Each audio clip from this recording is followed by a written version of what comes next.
You may have learned that we use the word must in English when you need to do something or you are required to do something. But in US English and sometimes British English, this isn't the most common way that this word is used.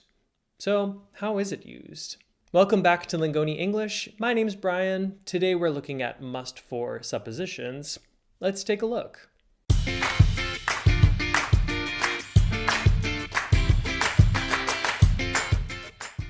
In my early days of teaching, I remember some of my students using the word must when they were speaking or writing, and it seemed kind of strange to me being a native speaker.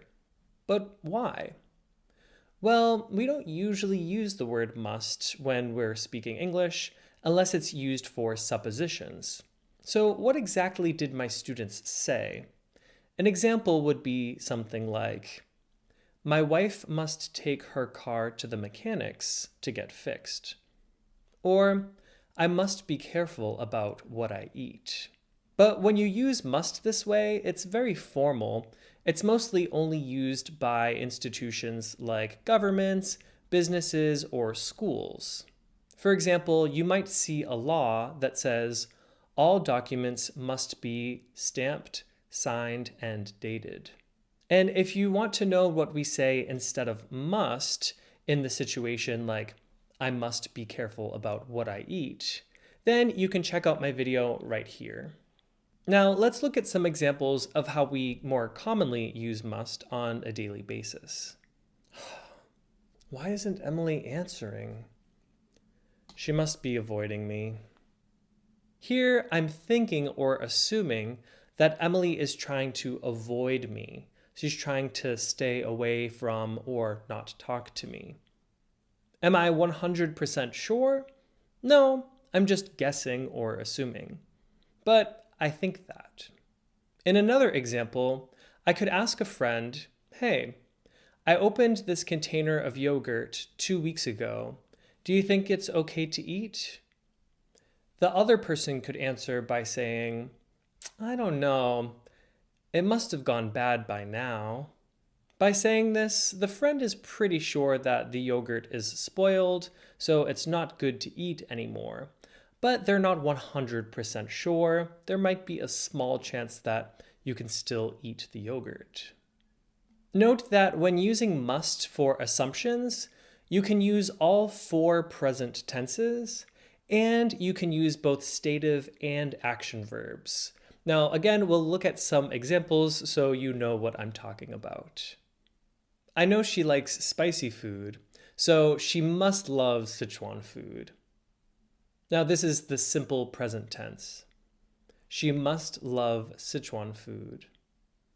He must use a binder for each class because he's so well organized. Here, use is the base form or the simple form of the verb. He must use a binder for each class because he's so well organized. Again, here I'm assuming that he uses a binder for each class, and it's not a requirement. You look good. You must be feeling better.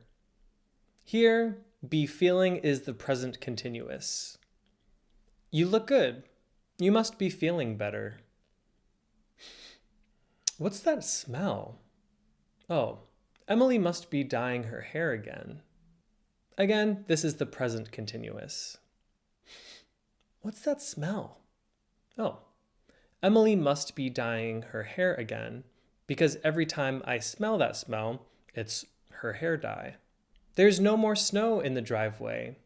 Kayla must have shoveled it all. Have shoveled is the present perfect simple. There's no snow in the driveway. Kayla must have shoveled it all. And another one with the present perfect. Why didn't you go to the pharmacy? They must have had something for your rash. Again, have had is the present perfect, simple. Why didn't you go to the pharmacy? They must have had something for your rash. My English has gotten so good. Lingoni English must have been helping me more than I realized. Have been helping is the present perfect continuous. My English has gotten so good. Lingoni English must have been helping me more than I realized. And notice the spoken contraction. Must have often turns into must've. Now, there you have it, the more common way to use must for suppositions in English. Thanks for watching Lingoni English. Don't forget to like and subscribe and check out our app. There we have all kinds of listening exercises, worksheets, interactive exercises, speaking practice, and more for you to improve your English. See you there.